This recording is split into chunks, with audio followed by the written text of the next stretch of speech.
जय हिंद साथियों, स्वागत करता हूं आप सभी का आप सभी के अपने YouTube family smart study DS में। साथियों, आज की क्लास में हम सभी लोग बात करेंगे एमपी पुलिस कांस्टेबल 2025 की जो एग्ज़ाम डेट आप सभी की आ चुकी है और आप सभी का एग्ज़ाम भी बहुत ही करीब आ चुका है। तो उसी क्रम में हम आज से स्टार्ट करते हैं अपने YouTube फैमिली पर जीएस के प्रैक्टिस सेट जो आप सभी के लिए मोस्ट इंपॉर्टेंट होंगे और रामबाण साबित होंगे आपके रियल एग्ज़ाम में। डिक्टो क्वेश्चन मिलेंगे इस सेशन से आप सभी के रियल एग्जाम में। सो क्लास को पूरा एंड तक देखिएगा और यहाँ पर आप सभी को बताना है ये जो टॉप क्वेश्चन आप सभी को करवाए जा रहे हैं इनमें से आप सभी का स्कोर कार्ड कितना जा रहा है, यानी कितने क्वेश्चन सही जाते हैं, ये सभी आप सभी लोगों को कमेंट बॉक्स में बताना है। ज़्यादा से ज़्यादा भारी संख्या में इसको देखिए और अगर सेशन पसंद आए तो लाइक करिए, अपने फ्रेंड सर्कल में शेयर कर दीजिए ताकि यहाँ पर आप सभी के लिए आगे की क्लासेस कंटिन्यू कराई जा सकें। ठीक है, तो पहला क्वेश्चन आप सभी की स्क्रीन पर देखिए, कह रहा है मानव सभ्यता की विकास की कहानी दर्शाने वाला देश का सबसे बड़ा संग्रहालय इंदिरा गांधी मानव संग्रहालय कहां पर स्थित है। मोस्ट इंपॉर्टेंट क्वेश्चन है, आप सभी लोग देखिए और राइट आंसर फटाफट कमेंट बॉक्स में बताइए। तो इस क्वेश्चन का राइट आंसर जो भी स्टूडेंट ऑप्शन नंबर ए के साथ दिए हैं यानी कि भोपाल, आप सभी का एकदम करेक्ट आंसर हो जाएगा। इसी के क्रम में इसको थोड़ा सा और डिफाइन कर दें, इसके अतिरिक्त जो क्वेश्चन आप सभी से पूछे जाते हैं। अगर यहीं पर आपको कैलिको कपड़ा संग्रहालय पूछ लेता है, क्या साथियों, अगर यहां पर कैलिको कपड़ा संग्रहालय आप सभी से पूछ ले तो अहमदाबाद के गुजरात में लिख लीजिएगा। क्वेश्चन मेन पॉइंट हाईलाइटेड है, इंपॉर्टेंट है, रट्टा लगा करके एग्जाम में पहुंचना है। ठीक है, पहला क्वेश्चन ये हमने बताया जिससे इंपॉर्टेंट पॉइंट ये निकलते हैं जो आपके सारांश में आने चाहिए। फिर कह रहा छत्रपति शिवाजी महाराज वस्तु संग्रहालय कहाँ पर स्थित है, उसी से रिलेटेड डिक्टो क्वेश्चन है, तो ये आपका मुंबई महाराष्ट्र में है, राइट आंसर लगा लीजिएगा। अल्बर्ट हॉल संग्रहालय की जब भी बात की जाए तो जयपुर राजस्थान, और डॉक्टर अंबेडकर राष्ट्र स्मारक और संग्रहालय ये नई दिल्ली में है। भारत का पहला अंडर वाटर संग्रहालय की जब बात की जाए तो ये पांडुचेरी में है। ठीक है, अगला क्वेश्चन कह रहा देश का पहला हिंदी साहित्य भाषा संग्रहालय ये वाराणसी में है।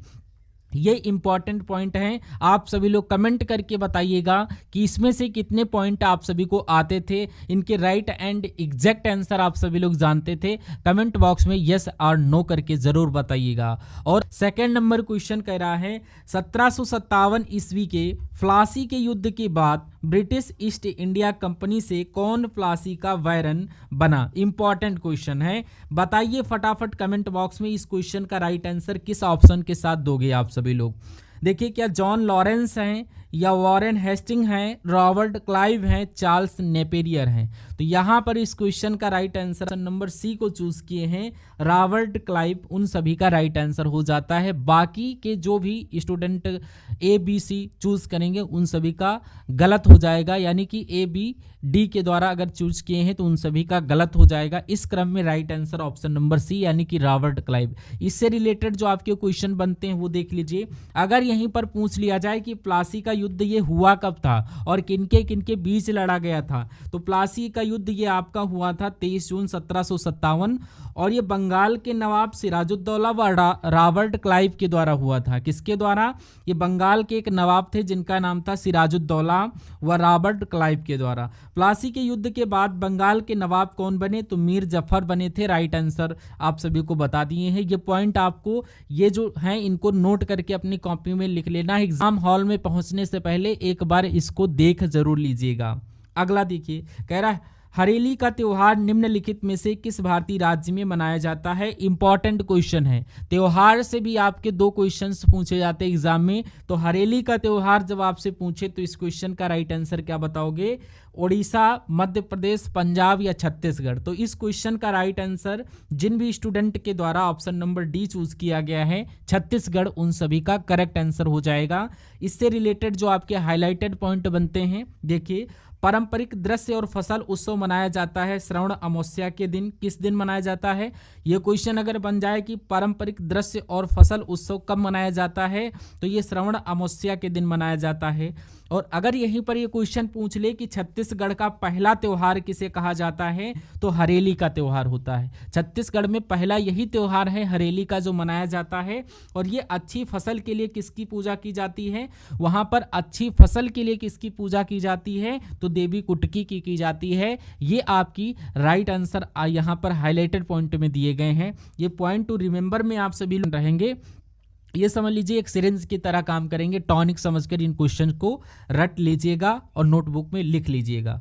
अगला क्वेश्चन, अगर यहीं पर कह ले हरेला कहाँ का त्योहार है, उत्सव है, तो ये आपका उत्तराखंड, मांजुली असम में, हार्नबिल नागालैंड, सरहुल झारखंड, ये सभी लोग आप सभी लोग याद कर लीजिएगा। और कितने स्टूडेंट को ये सब पता थे, ये आप सभी लोग कमेंट बॉक्स में बताइए कि हाँ हम ये सब जानते हैं। अगला कोई, भारत स्थित नारकोड्रम एक सुसुप्त प्रसुप्त ज्वालामुखी है या किस केंद्र शासित प्रदेश में स्थित है। इंपॉर्टेंट क्वेश्चन है। क्या लक्षद्वीप में है, दादर एवं नागर हवेली में है, पांडुचेरी या अंडमान निकोबार। तो इस क्वेश्चन का राइट आंसर किस ऑप्शन के साथ जाएगा, तो यहाँ पर अंडमान निकोबार यानी कि नारकोड्रम एक सुसुप्त प्रसुप्त ज्वालामुखी अंडमान निकोबार द्वीप समूह पर स्थित है, जो कि ये आपकी बंगाल की खाड़ी आपका वहाँ पर स्थित है। और यहीं से आपके इंपॉर्टेंट पॉइंट जो बनते हैं कि अंडमान निकोबार द्वीप समूह की राजधानी जब भी पूछ ले तो आपको पोर्ट ब्लेयर लगा देना है, जो कि दक्षिण अंडमान निकोबार में स्थित है। ठीक है।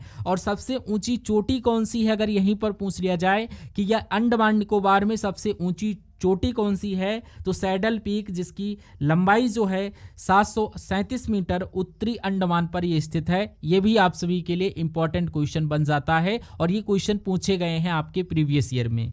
और यहाँ पर पूछ लिया जाए दुनिया का सबसे बड़ा नदी द्वीप कौन सा है, तो माजुली असम, ये ब्रह्मपुत्र नदी पर स्थित है। राइट आंसर आप सभी को बता दिए हैं। अगला देखिए, कह रहा संयुक्त राज्य अमेरिका में मार्क्वेस श्रेणी किस खनिज के लिए विख्यात है। मोस्ट इंपॉर्टेंट क्वेश्चन है। संयुक्त राज्य अमेरिका में मार्क्वेज श्रेणी किस खनिज के लिए विख्यात है। क्या यूरेनियम है, तांबा है, जस्ता है, लोहा है, अयस्क है। तो यहाँ पर आप सभी का राइट आंसर किस ऑप्शन के साथ जाना चाहिए, जो भी स्टूडेंट के द्वारा लौह अयस्क यानी कि ऑप्शन नंबर डी चूज किया गया है, उन सभी का राइट आंसर हो जाता है। अगर इनसे हाईलाइटेड पॉइंट की बात करें तो यहाँ पर भारत की प्रमुख जो लौह अयस्क खानें हैं वो कौन कौन सी हैं, जरा एक नजर डाल लेते हैं।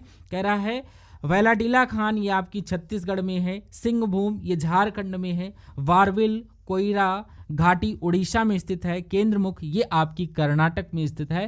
तो ये आप सभी को पॉइंट टू रिमेंबर में नोटिस बना करके लिख लीजिएगा। बार बार कह रहा हूँ इंपॉर्टेंट सेशन है और ऐसे ही लगातार आपकी एग्जाम तक क्लासेस प्रोवाइड करवाई जाएंगी। तो जो भी स्टूडेंट क्लास पर नए विजिट कर रहे हैं और अभी तक चैनल को सब्सक्राइब नहीं किया है, सो प्लीज़ चैनल को सब्सक्राइब करके बेल आइकन को ऑन कर लेना, यानी कि जब भी आपको क्लास की नोटिफिकेशन पहुंचे आप सभी लोग धड़ल्ले से क्लास को वॉच करिए और अपने एग्जाम में अपनी वर्दी के लिए एग्जाम को फोड़ कर आइए। तो अगला क्वेश्चन यहाँ पर कह रहा है कि अम्ल वर्षा के लिए निम्नलिखित में से कौन से पर्यावरण प्रदूषक उत्तरदायी हैं।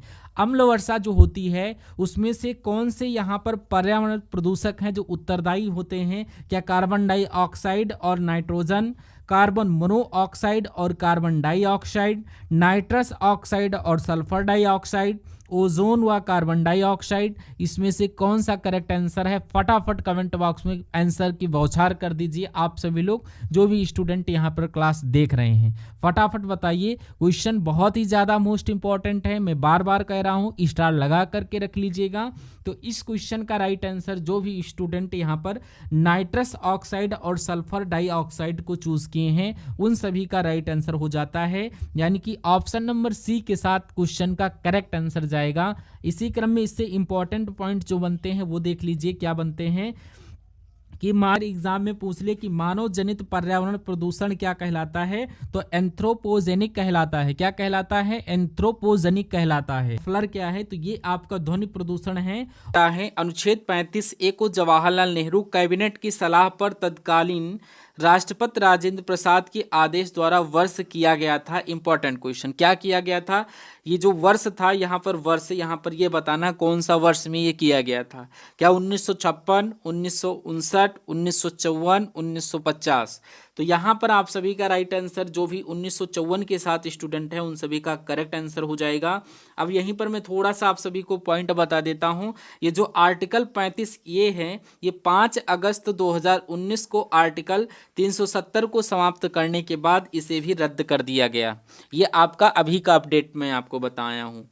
अगला क्वेश्चन यहाँ पर देखिए क्या कह रहा है। बाजार प्रणाली जिसमें कुछ ही उत्पादक होते हैं जो बाजार के कुल उत्पादन में प्रमुख बहुमत बनाते हैं, इसे क्या कहते हैं। एकाधिकार, पूर्ण प्रतियोगिता, अल्पाधिकार, क्रेता एकाधिकार। तो यहाँ पर राइट आंसर ऑप्शन नंबर 9 के साथ अल्पाधिकार जो भी स्टूडेंट चूज किए हैं उनका करेक्ट आंसर हो जाता है। 10 नंबर क्वेश्चन कह रहा है निम्नलिखित में से किसका चित्र 200 के भारतीय नोट पर मुद्रित किया गया है। यानी कि आप सभी की जो नोटें होती हैं, 10 नंबर क्वेश्चन का कहने का उद्देश्य क्या है, देखिए पहले क्वेश्चन पढ़िए। कह रहा है निम्नलिखित में से किसका चित्र 200 के भारतीय नोट पर मुद्रित किया गया है। तो 200 का जो नोट है उस पर किसका चित्र अंकित किया गया है, ये आप सभी से पूछ रहा। क्या लाल किला बना है, एलोरा की गुफाएं बनी हुई हैं, या मंगलयान बना हुआ है, सांची का स्तूप बना हुआ है। तो इसका राइट आंसर यहाँ पर मंगलयान, यानी कि 200 के नोट पर यहाँ पर मंगलयान है, जो कि आप सभी का राइट आंसर हो जाता है। और यहीं पर अगर आप सभी से और क्वेश्चन पूछ ले कि 100 की नोट पर क्या बना हुआ है, तो 100 की नोट पर रानी की वाव यानी कि ये पाटन गुजरात में स्थित है। 50 की नोट पर हम्पी का रथ जो कि कर्नाटक में स्थित है। और 10 की नोट अगर पूछ ले तो कोणार्क का सूर्य टेम्पल जो कि उड़ीसा में स्थित है। आप सभी को याद रखना है, ये आपके रोजमर्रा से दैनिक जीवन से जुड़े हुए क्वेश्चन है जिनको आप सभी लोग रोज इधर से उधर ट्रांसफर करते हो, लेकिन अगर कोई पूछ ले अचानक से तो बताने में थोड़ा सा कठिनाई होगी। तो इसलिए आप सभी को ये सारे क्वेश्चन लर्न कर लेना है और ये क्वेश्चन आपके एग्जाम में भी पूछ लिए जाते हैं। अगला क्वेश्चन कह रहा है संवेग का मात्रक क्या है। 3 क्वेश्चन मैंने यहाँ पर अलग उठा लिए हैं जीके से हट करके, तो उसके लिए माफी चाहूंगा। देख लीजिए, कह रहा है संवेग की मात्रक की जब भी बात की जाए तो यहाँ पर किलोग्राम मीटर सेकंड आप सभी का correct answer option number B के साथ चले जाएगा। और यहीं पर मोस्ट इंपॉर्टेंट हाईलाइटेड पॉइंट जो है, अगर आवेग का मात्रक पूछ ले तो न्यूटन सेकंड हो जाएगा, न्यूटन डैश सेकंड। ज्योति तीव्रता याद रखिएगा कैंडिला होता है, पदार्थ की मात्रा मोल होता है, ताप केल्विन में होता है, दाब पास्कल में होता है, विद्युत धारा एम्पियर में होती है। इंपॉर्टेंट क्वेश्चन है, याद कर लेना। कह रहा है कौन सा अम्ल आमाशय में प्रवेश करने वाली जीवाणुओं को नष्ट कर देता है। क्या नाइट्रिक अम्ल है, हाइड्रोक्लोरिक है, बोरिक अम्ल है, यूरिक अम्ल है। तो 12 नंबर क्वेश्चन में आप सभी का राइट आंसर हाइड्रोक्लोरिक अम्ल यानी कि HCl जिसको बोलते हो, ऑप्शन नंबर बी यहाँ पर करेक्ट आंसर हो जाएगा। 13 नंबर क्वेश्चन कह रहा मानव आहार में, ये मानव आहार लिखा हुआ है, मानव आहार में निम्नलिखित में से किन विटामिन की कमी होने से जीरोप्थेल्मिया नामक रोग हो जाता है। तो इस क्वेश्चन का राइट आंसर फटाफट बताइए कमेंट बॉक्स में। तो ये आप सभी लोग विटामिन ए पढ़े होंगे, विटामिन ए की कमी से यहाँ पर ये रोग हो जाता है। विटामिन ए का रासायनिक नाम अगर आप सभी से पूछा जाए तो फटाफट कमेंट बॉक्स में बताइए। तो विटामिन ए का रासायनिक नाम यहाँ पर रेटिनॉल, जो कि संक्रमण रोधी होता है, यानी कि यहाँ पर ये संक्रमण रोधी रोग यानी कि विटामिन की कमी से यहाँ पर रतौंधी हो जाता है। यानी कि अगर विटामिन ए से कोई संक्रमण व्यक्ति है तो उसको यहाँ पर रतौंधी नामक रोग हो जाता है और उसकी शारीरिक वृद्धि एवं भार में कमी होने लगती है। तो ये चीजें आप सभी को ध्यान में रखना है। कह रहा है मृगनयनी का महल कहाँ स्थित है। मृगनयनी का महल जब भी आपसे पूछा जाए तो ये आपका क्या जयपुर में है, जबलपुर में है, भोपाल में है, ग्वालियर में है। तो मृगनयनी की बात की जाए तो यहाँ पर राइट आंसर ग्वालियर हो जाएगा, ऑप्शन नंबर डी यहाँ पर करेक्ट आंसर हो जाएगा। इंडिया गेट रिस्क निम्नलिखित में से किस लेखक द्वारा लिखी गई है। ये पुस्तक का नाम आप सभी से पूछ रहा है कि इंडिया गेट रिस्क एक पुस्तक का नाम है जो निम्नलिखित में से किसके द्वारा लिखी गई है। क्या जसवंत सिंह, खुशवंत सिंह, नटवर सिंह या विजय दारणा। तो यहाँ पर आप सभी का राइट आंसर किस ऑप्शन के साथ जाएगा, देखिए और करेक्ट आंसर बताने की कोशिश करिए। तो इस क्वेश्चन का राइट आंसर जसवंत सिंह यानी कि इंडिया रिस्क पुस्तक के लेखक जसवंत सिंह हैं, राइट आंसर हो जाता है। और जिन्ना है India partition independence Jaswant Singh के द्वारा ही सभी पुस्तकें लिखी हैं। कह रहा है निम्नलिखित में से कौन ओलंपिक पदक जीतने वाला पहला भारतीय और एशियाई टेनिस खिलाड़ी था। क्या अंकिता रैना थी, PV सिंधु या पूर्व राजा पुरव राजा या लिएंडर पेस। तो इस क्वेश्चन का right answer option number D के साथ जो भी स्टूडेंट दिए हैं उन सभी का करेक्ट आंसर जाएगा। अगला क्वेश्चन कह रहा है दक्षिण एशियाई नेताओं ने वर्ष 1985 में पहले शिखर सम्मेलन में सार्क चार्टर पर हस्ताक्षर किए। तो सार्क चार्टर पर किसने हस्ताक्षर किए? ढाका ने किया, यानी कि right answer option number B के साथ आप सभी का करेक्ट आंसर चला जाएगा। कह रहा भारत में प्रतिवर्ष राष्ट्रीय बालिका दिवस कब मनाया जाता है? तो भारत में प्रतिवर्ष राष्ट्रीय बालिका दिवस ये कब मनाया जाता है? तो ये साथियों आप सभी का जो मनाया जाता है 24 जनवरी को मनाया जाता है प्रतिवर्ष राष्ट्रीय बालिका दिवस के रूप में। 19 नंबर क्वेश्चन कह रहा है कंप्यूटरिंग के क्षेत्र में VRML का पूर्ण रूप क्या है? तो virtual reality mark of language आप सभी का right answer option number A जिन साथियों ने चुना है उन सभी का राइट आंसर जाना चाहिए, यानी कि कंप्यूटर के क्षेत्र में VRML का फुल फॉर्म अगर पूछे तो ऑप्शन नंबर ए आप सभी को करेक्ट करना है। आज के इस सेशन का अंतिम क्वेश्चन आप सभी की स्क्रीन पर, और देखिए फटाफट इस क्वेश्चन का राइट आंसर कमेंट बॉक्स में बताइएगा। इस क्वेश्चन का आंसर आप सभी से कमेंट बॉक्स में लेना चाहूँगा कि यहाँ पर हैदराबाद रियासत को डैश में भारतीय संघ में मिलाया गया था किस सन में? तो ये सन आप सभी से पूछा जा रहा है। तो ये आज के सेशन का अंतिम क्वेश्चन था। तो कैसी लगी क्लास एक बार आप सभी लोग कमेंट बॉक्स में बताइए, और आज के ये 20 डिक्टो क्वेश्चन आप सभी को नोट करके रखना अपने नोटबुक में, और इन सभी को रट्टा लगा करके रख लेना है। तो आई होप आप सभी को क्लास अच्छी लगी होगी। तो क्लास अच्छी लगी तो वीडियो को लाइक करिए, और जो भी फ्रेंड हमारे चैनल पर नए विजिट कर रहे थे चैनल को सब्सक्राइब नहीं किया है सो प्लीज़ चैनल को सब्सक्राइब करके बेल आइकन को ऑन कर लीजिएगा, ताकि जो भी सेशन आपके प्रोवाइड करवाए जाएं आप सभी के प्रोवाइड करवाए जाएं उनकी नोटिफिकेशन आप सभी तक पहुंच सके, और आप उन सेशंस को वॉच कर सकें विदाउट एनी प्रॉब्लम। तो हम सभी लोग मिलते हैं कल शाम 7 बजे इसी सेशन को लेकर, यानी कि इसके पार्ट 2 में। तब तक के लिए जय हिंद साथियों।